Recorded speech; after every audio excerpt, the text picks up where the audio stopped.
Hello दोस्तों, कैसे हैं आप सब। स्वागत है आपका अपने चैनल आसमानों को छूने की आशा में। दोस्तों, आज की कहानी है रात के 2 बजे आम के बगीचे में। बच्चों की एक टोली रात के 2 बजे आम के बगीचे में आ गई थी, यह सोचकर कि आम गिरा होगा। चलो बीन लाते हैं। पर यह क्या, जमीन पर तो एक भी आम गिरा नहीं मिला। कहाँ गए होंगे सारे आम। अभी बैटरी की रोशनी में सब आम ढूंढ ही रहे थे कि अचानक उनकी टोली से एक बच्चा जग्गू चिल्लाया, वहाँ देखो सामने भूत। भागो भागो यहाँ से, नहीं तो हम सब के सब मारे जाएंगे। यह बात सन 1975-76 की होगी। घना अंधेरा, तेज आंधी, रात के कोई 1-2 बज रहे होंगे।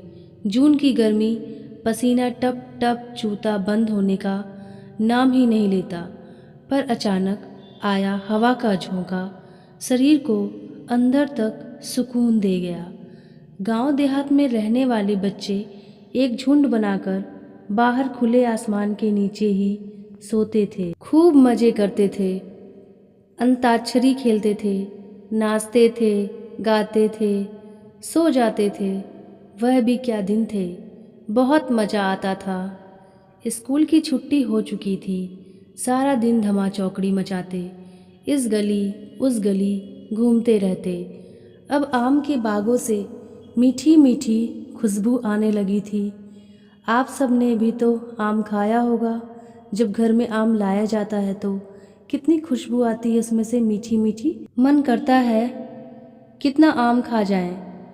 ऐसे ही गांव के बगीचों में जब आम पक जाया करते थे तो पूरे बगीचे से मीठी मीठी भीनी भीनी सी खुशबू आती थी।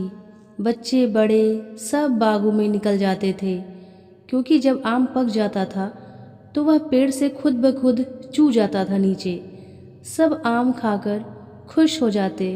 गांव की टोली के बच्चे जग्गू, टिंकू, पप्पू, डुग्गू, गप्पू सब ने प्लान बनाया कि आज रात 1 बजे के करीब बिना किसी को बताए हम सब बाग में चलेंगे और पेड़ से जितने भी आम गिरे होंगे सब हम लोग ले आएंगे और आपस में बांट लेंगे और मज़े से खाएंगे। वाह क्या मज़ा आएगा।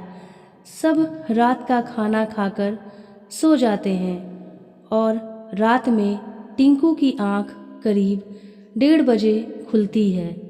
वह सब बच्चों को जगाता है और सब झोला लेकर बाग की तरफ निकल जाते हैं। और जैसे ही बाग में पहुंचते हैं तो बैटरी जलाकर पेड़ों के नीचे ढूंढते हैं, पर उन्हें एक भी आम नहीं मिलता। इतने में जग्गू की नज़र दूर खड़े साए पर पड़ती है। वह बहुत डर जाता है, डर से कांपने लगता है और अपने सभी दोस्तों को उनकी तरफ दिखाता है इशारा करके। सब के सब दोस्त बहुत डर जाते हैं और डर से लगता है वह वहीं जम जाते हैं और भागना चाह कर भी भाग नहीं पाते।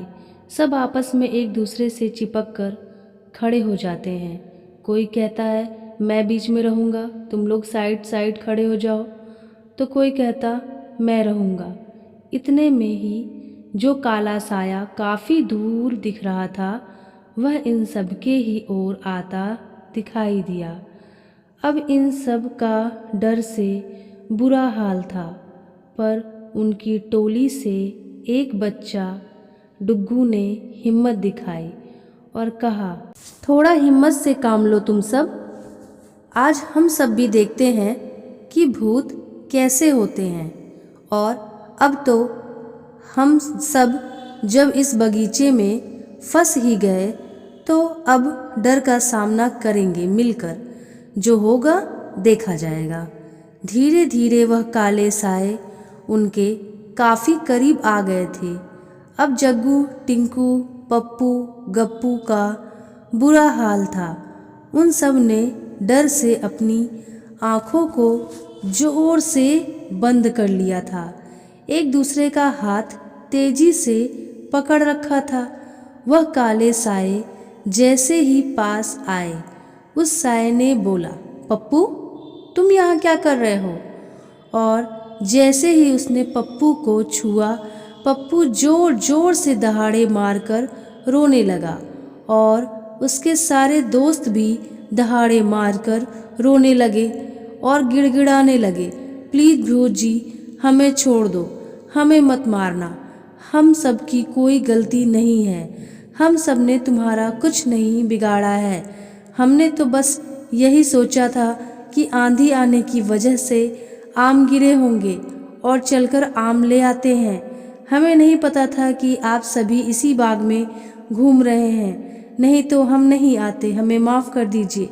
वह साया जोर जोर से टिंकू को, कभी पप्पू को, कभी डुग्गू को जोर जोर से हिला रहा था और बोल रहा था, अरे आंखें तो खोलो और सामने देखो, मैं हूँ स्कूल का दोस्त इंदर, पास वाले गांव में रहता हूँ, मैं कोई भूत वूत नहीं हूँ, मैं भी तो आम बीनने आया था अपने 2 साथियों के साथ।